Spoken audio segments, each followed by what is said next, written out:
베니 비디 비시, 베니 비디 비시.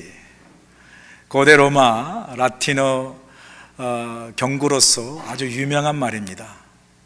우리나라 말로 왔노라 보았노라 이겼노라는 말입니다. 베니 비시 비디. 로마 공화정 말기에 유명한 정치가였고 군인이었던 줄리어스 시저가 한 말이죠. 그가 소아시아에 폰네스라는 왕국이 있었는데 그 왕국의 파르네케스 2세와의 싸움을 가졌어요. 당시 소아시아는 오늘의 터키인데 이 터키가 로마 공화정과 대립한 상태에 있었을 때 시저가 원정을 가서 그 파르네케스 2세를 이기고 후에 결국은 이 소아시아인 터키가 로마의 속국이 되는, 로마가 제국으로 확장되는 중요한 전쟁이었습니다. 이 폰네스 왕국에서 전쟁에서 줄리어스 시저가 전쟁에서 이기고 난 후에 그가 로마 시민과 그 원로원에게 보낸 아주 짧은 승전보의 전보예요. 승전 소식을 알리는 전보입니다. 베니 비디 비시, 왔노라 보았노라 이겼노라. 그 짧으면 그 승전보 속에 그 확신에 찬 그 승리를 그 짧은 말에 담아 아주 잘 표현한 그러한 경구라 할 수 있습니다. 오늘 본문의 말씀을 잘 보면 이 베니 비디 비시의 경구가 생각나는 그러한 말씀입니다. 오늘 본문은 느헤미야가 이제 성벽을 완성하는 그런 정말 중요한 의미가 있는 말씀입니다. 느헤미야가 어떻게 이 일을 이뤘나요? 느헤미야가 예루살렘 성벽이 무너지고 황폐되었다는 그 소식을 듣지 않습니까? 그 소식을 듣고 거룩한 부담과 거룩한 소명을 안고 예루살렘에 왔습니다. 베니 왔어요. 그리고 와서는 예루살렘의 그 야간 시찰과 성찰을 통해서 정말 예루살렘 성벽이 황폐해져 무너져 있고 성문이 불타버린 그 정말 황폐화된 참담한 실상을 보게 되지 않습니까? 그걸 우리가 비디를 할 수 있습니다. 보았다라는 거죠. 그리고 드디어 성벽 재건을 시작합니다. 얼마나 많은 대적의 음모와 방해와 이분 살해 위협까지 있었습니까?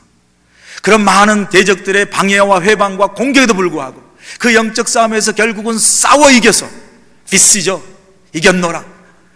결국은 오늘 본문에서 보는 것처럼 52일 만에 143년 동안 성벽이 허물어져 방치됐던 그 성벽을 52일 만에 완성시키는 그런 역사적인 사건을 오늘 우리가 본문을 통해서 보게 됩니다.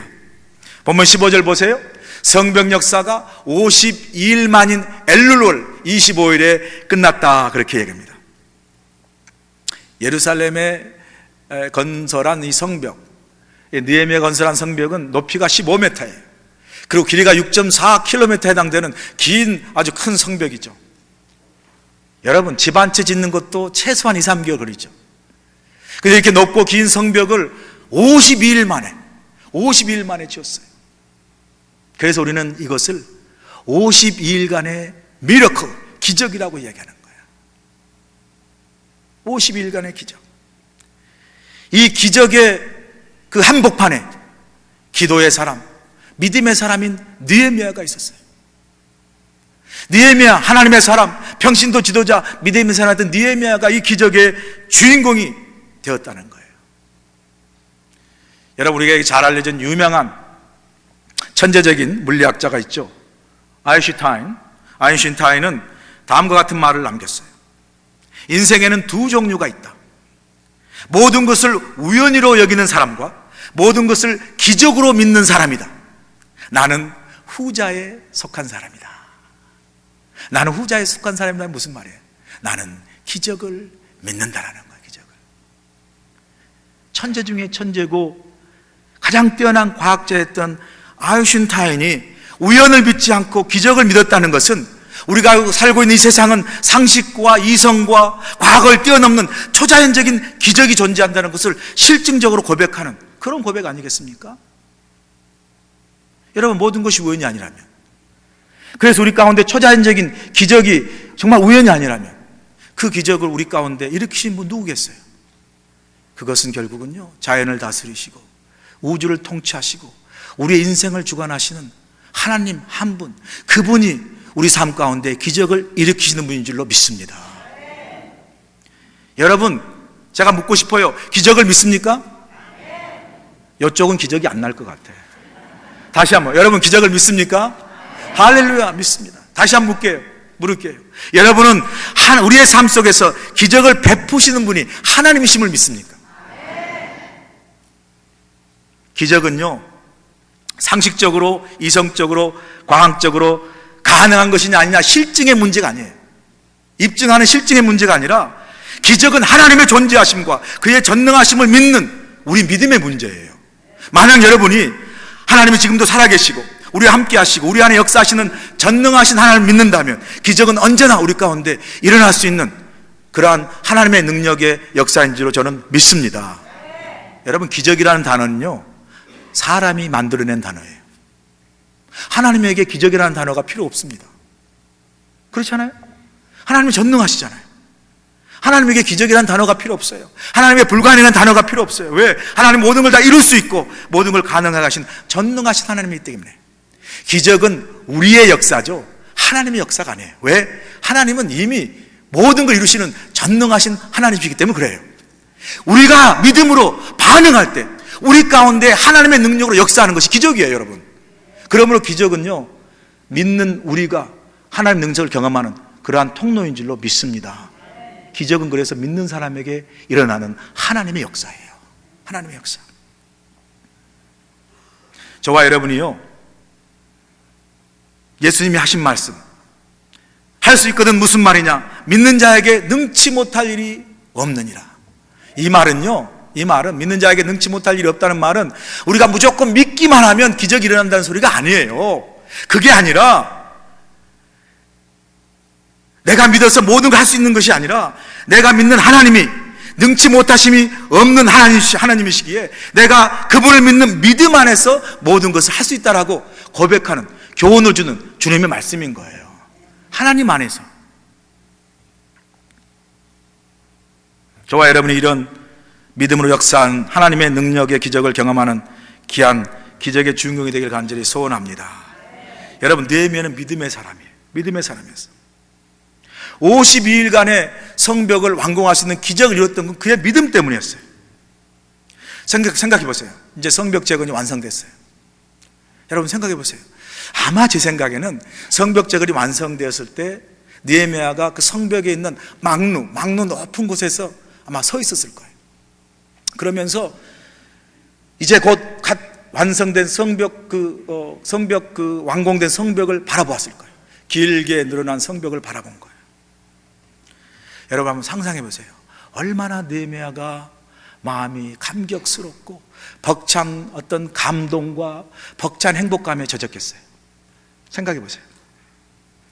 아마 그 완공된 성벽을 바라보면서 지금까지 지나온 시간들이 마치 영화의 한 장면같이 주마등처럼 느헤미야의 마음속으로 아마 지나갔을 거예요.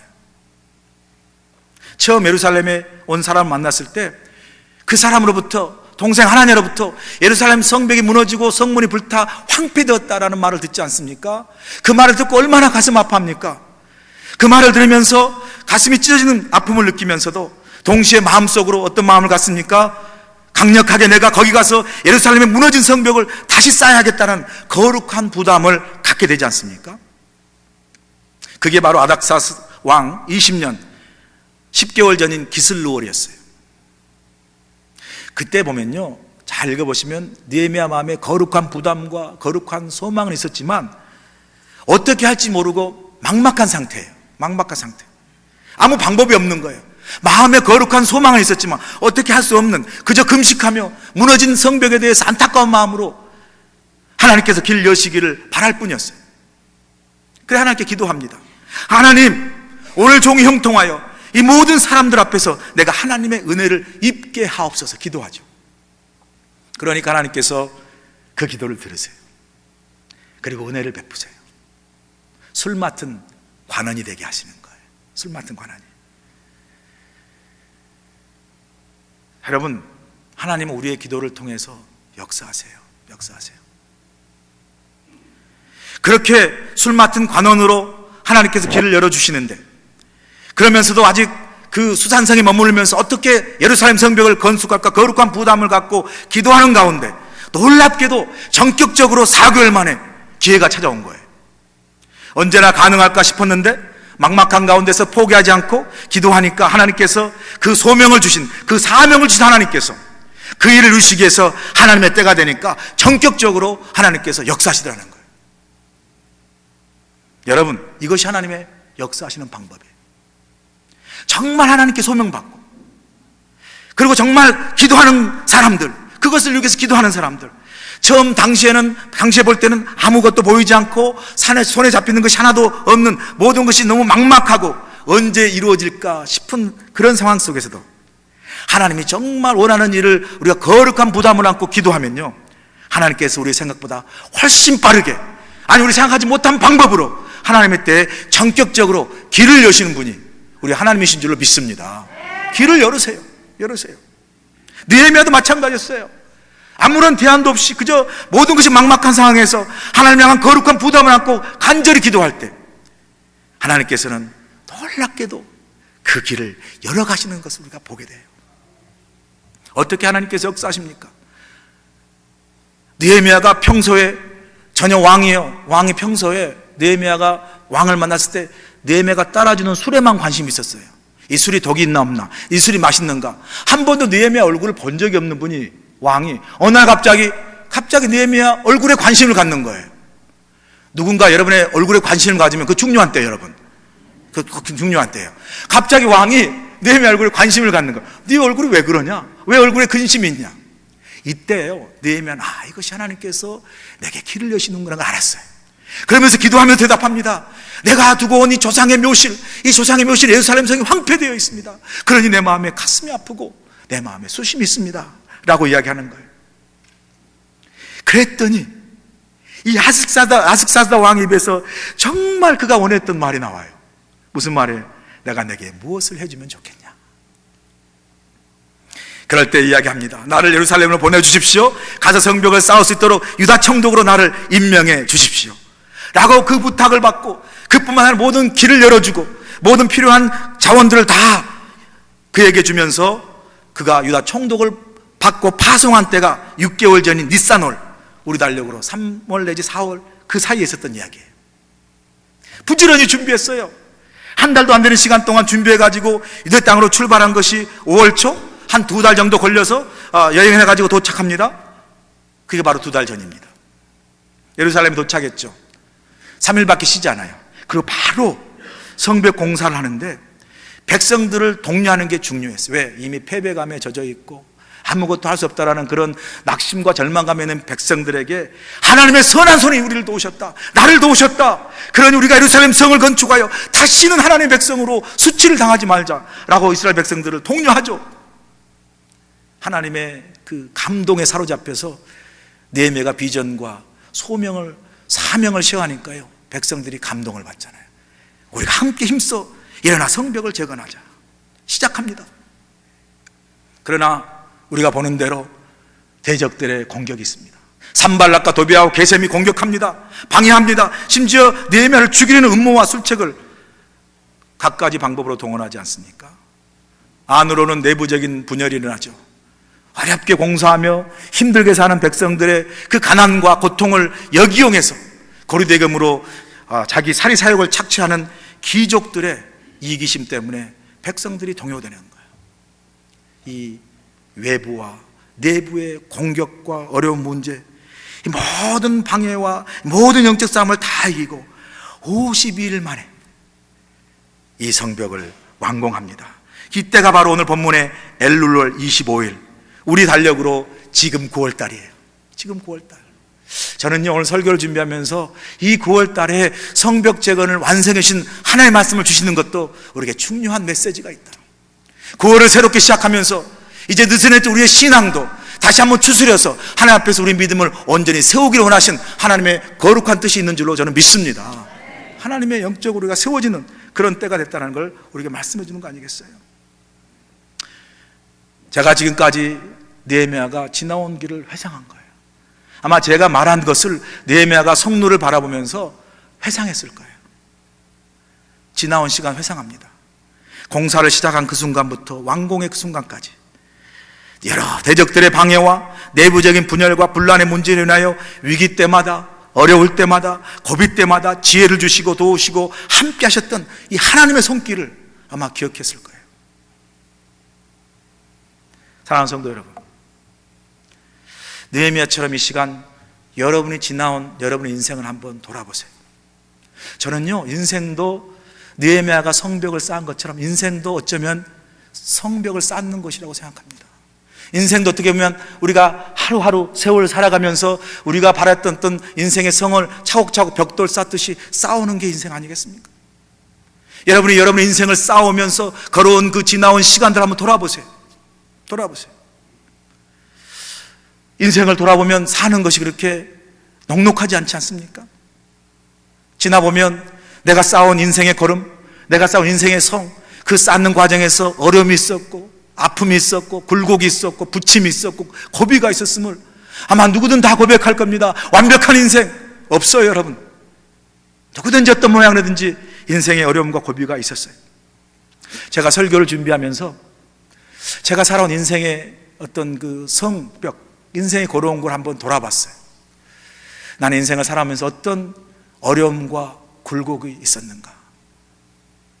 제가 보니까 한 3가지가 중요한 게 있더라고요. 첫 번째, 제가 대학 시절에 어머님이 45세로 췌장암으로 돌아가시고 바로 이어서 제가 이 폐결핵을 걸리게 됐습니다. 투병하는 과정이 참 힘들었어요. 피를 토하고 각혈하면서 정말 모든 것을 다 단절하고 약만 먹고 이렇게 투병하는 게 참 힘들었습니다. 그 젊은 시절에 갑자기 병을 안고 어머님까지 돌아가서 세상에 저 혼자 남은 것 같더라고요. 우리 아버님도 있었고 형제가 있었지만 그렇게 큰 도움이 되는 것 같지 않아요. 제가 지금도 그때를 생각하면 참 이렇게 어떨 때는 가슴이 싸해요. 밤마다 잠을 잘 때마다 이 폐결핵의 그 고통과 그 아픔을 생각하면서 기침도 많이 하고 몸이 이렇게 힘들어지는 그런 과정에서 이렇게 밤이 되면 무서워요. 내가 이 밤에 자고 나면 다음날 아침을 맞을 수 있을까? 이 죽음의 공포, 이 두려움이 늘 제게 엄습해 왔습니다. 자, 그런 그 나의 인생의 젊은 영적인 어둠을 어떻게 지냈을까 보니까요, 제가 밤마다 잠자리 들기 전에 찬송하고 기도하고 말씀 보고, 그리고 잠잘 때 성경 말씀 카세트 테이프를 틀어놓고 그렇게 매일 정말 힘들고 고독스럽고 정말 이렇게 두려운 밤을 보냈던 것 같아요.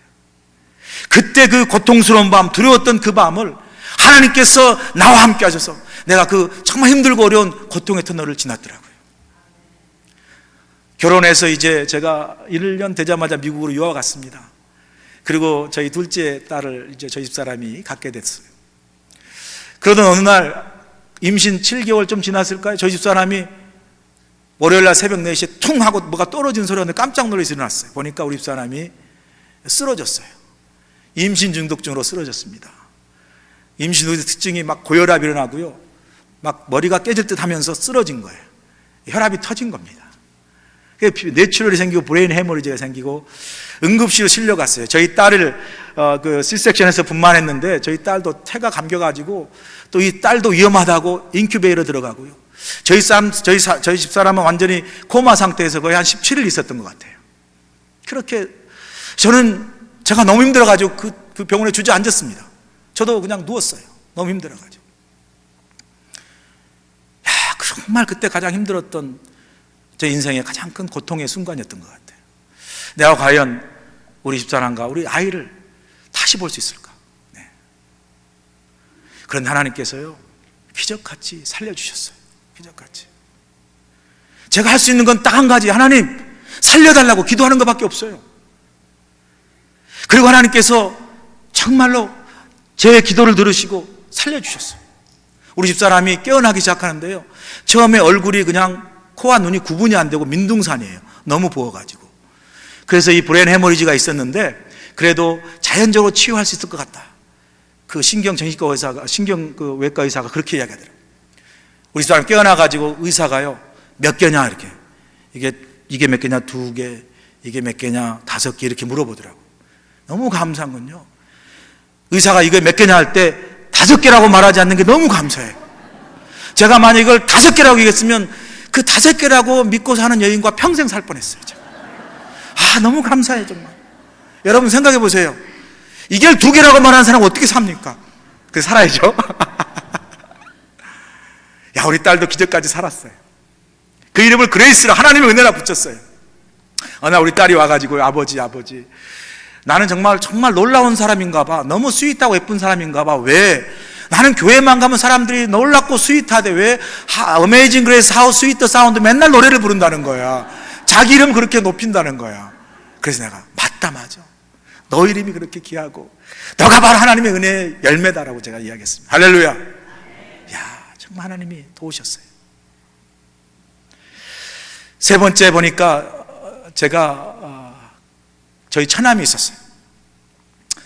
35세 갑자기 백혈병에 걸렸습니다. 젊으니까 빨리 골수 이식을 수술해서 나아야 정상적인 삶을 살 것 같아서 열심히 정말 백방으로 수소문해서 골수가 맞다고 생각하는 이식자를 받아서 UCLA 병원에서 골수 이식을 했습니다.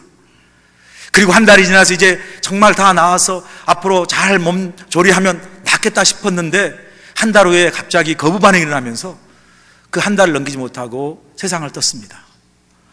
정말 너무 고통스럽다. 제가 사실은요, 조금 아마 골수 이식하지 않고 있었으면 좀 몇 년을 더 살지도 몰라요. 근데 제가 주장해서 이건 빨리 나와서 정상적인 삶을 살아야 된다라고 나름 제가 부추겼고, 그래서 그걸 앞장서서 나갔는데 막상 결과가 원하는 결과가 되지 않을 때 참 죄의식이 많았어요. 저희 집사람은 너무 힘들었죠. 그런데 바로 그때가 제가 저 사막인 바스토로 우리 감독님께서 파송을 시킨 날이에요. 장례식 거의 치르고 뭐 슬픔도 가누기 전에 정말 이 사막으로 가는 그런 파송을 받았어요. 사막 한가운데 우리 가족을 데리고 뚝 떨어지니까요, 처음에는 이건 너무한다, 이건 아닌데라는 생각이 들더라고요.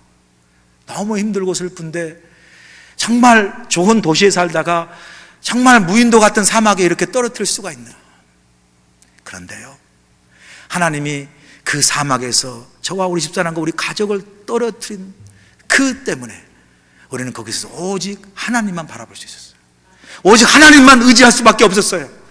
그 사막 한가운데서 목회할 때요, 하나님이 정말 살아계시고 우리와 함께 하신다는 그 놀라운 체험을 저는 그 광야에서 했습니다. 광야에서 지나가 보니까요, 다 하나님께서 하셨어요. 다 하나님께서 이루셨어요. 여러분, 신앙은요, 기억하는 겁니다. 예수님도 성만찬하면서 나를 기념하라 말씀하셨고요, Remember, 내가 너희를 살리기 위해서 내 몸과 내 피를 다 흘리신 그 사랑과 은혜를 기억하라고 말씀하세요. 여러분 삶 속에 여러분이 가장 힘들고 가장 고통스럽고 가장 어려웠을 때 어떻게 지나오셨어요? 어떻게 그 고비를 넘기셨어요? 어떤 그 생명의 위독한 그 상황 속에서, 그 어떻게 정말 힘들고 어려운 그 고난의 상황 속에 어떻게 지나왔습니까? 여러분 힘과 능력으로 지나왔습니까? 저는요, 여러분의 힘과 능력이 아니라 내가 가장 힘들고 고통스러울 때 하나님이 나를 살리셨고, 하나님 나를 도우셨고, 하나님 나를 위로해 주시고, 하나님이 나를 여기까지 인도하셨기에 내가 오늘 주의 은혜로 여기에 서 있습니다 라고 고백할 수 있길 간절히 축원합니다. 하나님이 하셨어요. 여러분 삶 속에 늘 앞으로 갈 길만 생각하지 마시고 지나온 삶을 돌아보면서 하나님이 나를 이렇게 인도하시고 나를 도우시고 나를 지키셨구나 라고 고백할 수 있는 그 은혜 속에 앞으로 나가는 여러분의 신앙이 되시기를 주님으로 간절히 축원합니다. 정말 하나님의 도우심의 은혜가 아니었으면 안 됐어요. 사실 이 성벽을 52일간에 완공한 건요, 불가능한 거였어요. 심지어요, 산발락과 도비아 이 게셈이라는 대적도요, 어떤 확신이 있었냐면 절대로 못한다, 안 된다는 확신이 있었어요. 한 국가도 감당하기 어려운 성벽인데 이게 얼마나 많은 그 경제적인 재원이 들어가는 그런 일입니까? 그런데 더 큰 건 정치적인 이유예요. 사실 성벽을 재건하는 건 잘못 빌미를 얻으면 중앙정부의 반란을 꾀하고 중앙정부에 대적하는 일로 여기기 때문에 어느 누구도 성벽을 지을 생각을 하지 않아요. 그래서 산발락과 도비아도 게셈도 느헤미야를 모함할 때 너가 이 성벽을 지어서 왕이 되려고 한다, 아닥사스 왕에 반란하려고 한다 라는 것을 이야기하지 않습니까? 그렇기 때문에 그들도 성벽 재건을 바라보면서 절대로 저건 안 된다, 시작은 했을지 몰라도 완성은 절대 안 된다라는 확신을 가지고 있었어요. 그런데 어떻게 해요? 완성해버렸잖아요. 완공해버렸잖아요. 우리가요, 오늘 52일간의 기적을 통해서 느헤미야가 성벽을 완성하고 완공하는 중요한 영적인 의미를 깨달아야 돼요. 이 완공이요, 야, 이제 드디어 완공했으니까 예루살렘 성에 있는 이스라엘 백성들이 편하게 살겠구나, 이제 어떤 외부의 공격도 잘 막고 나름대로 안전하게 살겠구나, 이런 차원이 아니에요. 아니면 느헤미야가 오랫동안 갖고 있던 그 원하는 소원을 이제 자기가 정말 이 성벽을 재건함으로써 완전히 성취를 했구나, 그 성취감에 그러한 문제가 아니에요. 혹은 그 일을 통해서 다른 사람이 이제 이런저런 혜택을 누리겠구나 라는 차원이 아니에요. 이것보다 더 중요한 영적인 의미의 차원이 있어요. 그게 뭔지 아세요, 여러분? 그게요, 모든 대적들이나 모든 사람들이 불가능하다고 여겼던 이 성벽을 재건함으로써 오늘 살아계시고 우리 함께 하시고 놀라운 기적을 이루시는 그 하나님의 이름을 존귀케 영광을 돌리게 하고 그 하나님의 능력의 역사를 모든 사람들에게 만방에 증거하는 영적인 승리의 선포가 오늘 우리에게 주는 중요한 의미가 되는 줄로 믿습니다. 영적인 승리의 선포예요. 그래서 여러분, 하나님께서 허락하신 이 사명을 완수하는 건요, 그저 내가 어떤 목사가 그 일을 이루고 어떤 성도가 그 일을 이루고 그래서 그것이 어떤 일이 되어졌다라는 차원이 아니에요. 그걸 통해서 살아계신 하나님이 증거되는 거예요. 그걸 통해서 하나님의 영광이 선포되어지는 거예요. 그래서 16절에 이렇게 말씀하지 않습니까? 16절 한번 보세요. 16절에 분명히 이야기합니다. 우리의 모든 대적과 주위에 있는 이방 족속들이 이를 듣고 다 두려워하여 크게 낙담하였으니 그들이 우리 하나님께서 이 역사를 이루신 것을 알미니라. 이게 단순히 성벽을 완성해서 이제 안전하다, 느헤미야가 드디어 꿈에 이뤘던 자기의 꿈을 성취했구나, 이게 아니라요, 이 성벽을 재건함으로 그 모든 것이 불가능하다고 그 성벽 재건을 회방했던 대적들이 어떻게 됐어요? 하나님께서 살아계시고 하나님께서 일을 이루시고 하나님께서 역사하시는 하나님의 놀라운 임재와 하나님의 존귀하심 앞에 두려워 떠는 역사가 바로 이 성벽 재건이 주는 영적인 중요한 의미가 되는 줄로 믿습니다. 여러분, 하나님이 살아계신 게 증거되는 거예요. 하나님 살아계신. 그래서 여러분, 우리가 인생을 살면서 이렇게 우리가 어떤 일을 통하여 내 삶을 통해서 내가 그저 내 인생, 내 삶을 사는 것이 아니라 나를 통해서 하나님의 이름이 드러나고 하나님의 영광이 온전히 잘 선포되고 그 일을 통해서 하나님의 역사가 승리로 선포되어지는 그런 인생을 사는 게 얼마나 행복하고 귀한지 몰라요. 얼마나 행복합니다. 제가 장례식을 하다 보면요, 참 이렇게 이런저런 생각을 많이 해요. 어떤 분은 장례식 하다 보면 그분의 인생이 참 아름다워요. 뭐 세상에 그렇게 싹 내놓고 뭐 그렇게 자랑할 만한 그런 위치는 아닐지 몰라도 살아오면서 정말 믿음을 가지고 하나님의 뜻대로 살아보려고 하고 자신의 가졌던 물질과 시간과 인생을 하나님께 드리면서 참 아름답게 살아온 인생이 있어요. 그런 사람을 정말 하나님 앞에 이제 부름을 받고 그런 분을 장례할 때는요, 어쩌면 그 사람들, 그분의 살아온 인생을 돌아보면서 참 감사가 나와요. 설교할 그 설교 내용도 풍성해요. 그래서 정말 그 드리는 장례 예배가 은혜가 되는 거예요. 근데 어떤 사람은요, 세상에는 그래도 뭐 남부럽지게 잘 먹고 잘 살았어요. 그래서 뭐 나름 세상으로는 성공했다 할 수 있는 그런 인생을 살았어요. 근데 그 인생 속에 하나님을 향한 믿음의 인생, 신앙의 생활, 그래서 하나님 앞에 내가 뭐 인생을 좀 들여서 헌신하고 봉사하는 그런 정말 하나님을 향한 그런 섬김의 믿음의 생활, 신앙 생활이 하나도 없어요. 눈을 씻고 건져보려도 건질 게 없어. 그런 분들은요, 설교하려면 힘들어. 어떨 때 화가 나. 왜냐하면요, 할 말이 없어요. 쥐어짜야 돼. 여러분, 인생을 사시면서 진짜 불행한 사람 뭔지 아세요? 세상에 살면서 실패했다고요? 좀 힘들게 살았다고요? 좀 빨리 하나님 부르심 입었다고요? 그게 진짜 인생을 불행하게 산 사람입니까? 저는 아니라고 생각합니다. 인생을 아무리 길게 살아도 그 인생 속에 하나님 앞에 아무것도 내놓을 수 없고 아무것도 건질 수 없는, 도대체 믿음의 생활, 신앙생활 아무것도 찾아볼 수 없는 그런 인생을 그저 살다가 가는 사람, 저는 이 사람이 가장 불행하다고 생각합니다. 왜냐하면요, 우리가 세상에서 좋아하는 뭐 명예, 물질, 뭐 또 권세, 이거요 살 때 귀할지는 모르겠어요. 그러나 그 모든 인생을 마치고 죽음에서 이제 하나님 앞에 갈 때 그거 갖고 갑니까? 아니에요. 우리가 하나님 앞에 갈 때는요, 그 우리가 자랑했던 그 모든 거 다 아무 소용없어요. 오직 하나님 앞에서 내가 어떤 인생을 살았느냐, 하나님 앞에 내가 어떤 믿음의 인생을 살았는가. 제가 장례식 하면서요, 이분이 유산을 50만 불 남겼습니다, 그래서 얼마나 이 사람은 행복할까요? 부인은 이런 장례식 내가 설교해 본 적이 없어요. 어떤 친구가 동창회를 갔다 그래요. 여고 동창회 제가 잠깐 나누었지만 그 남편이 라이드를 해줬어요. 그리고 동창회가 끝나고 이제 남편이 라이드를 해주러 부인하고 이제 라이드 해주고 집에 오는데 부인이 막 신경질 내는 거예요. 그래서 남편이 아니 동창회 가서 친구하고 싸웠어, 왜 이렇게 신경질 내? 그때 부인이 뭐라고 이야기한 줄 아세요? 아이 남편이 살아있는 건 나밖에 없어요, 뭐 이렇게 얘기했다 그러잖아요. 아 이게 어떻게 된 겁니까 이거? 어떻게 되는 거예요? 야 정말 정신 차려요 우리 남편들. 여러분, 하나님 앞에 내가 설 때 하나님 부족하지만 내가 이렇게 주님 앞에 살았습니다, 부족하지만 내가 하나님 앞에 이런 믿음 생활로 내가 정말 걸어온 인생을 살았습니다 라고 하나님 앞에 내어놓을 수 있는 그런 인생이 되시길 주님으로 간절히 축원합니다. 여러분, 그래서요 우리는 살면서 하나님 내게 주신 사명을 이루면 살아야 돼요. 사명을 이루면. 제가 목회자도 아니고 선교사도 아닌데 무슨 사명? 아니에요 여러분, 우리가 살아있으면요 하나님이 다 우리에게 사명을 주셨어요. 사명이 뭡니까? 하나님이 내 인생을 통해서 이루고자 하는 하나님의 뜻을 이루며 사는 게 사명이고 소명이에요 여러분. 내가 지금 하고 있는 이 직장, 내가 지금 사고 있는 이 사업, 내가 사고 있는 이 가정, 내가 기르는 자녀, 내가 사는 인생, 이 모든 것이 하나님이 내 안에서 이루는 그 뜻이 무엇인가를 생각하면서 내 사업도 하고 내 직장도 다니면서 내 시간과 물질 헌신을 하면서 살아가는 이것이 바로 우리 모두에게 주신 하나님의 사명이고 소명인 줄로 믿습니다. 이런 사명을 붙잡고 살아가는 사람 되기를 간절히 원합니다. 여러분, 고든 맥도날드 목사님이요, 고든 맥도날드 목사님이 두 가지 인생을 이야기해요. 사람은 두 가지 인생이다. 한 사람은 드리븐 피플, 쫓기는 사람이다.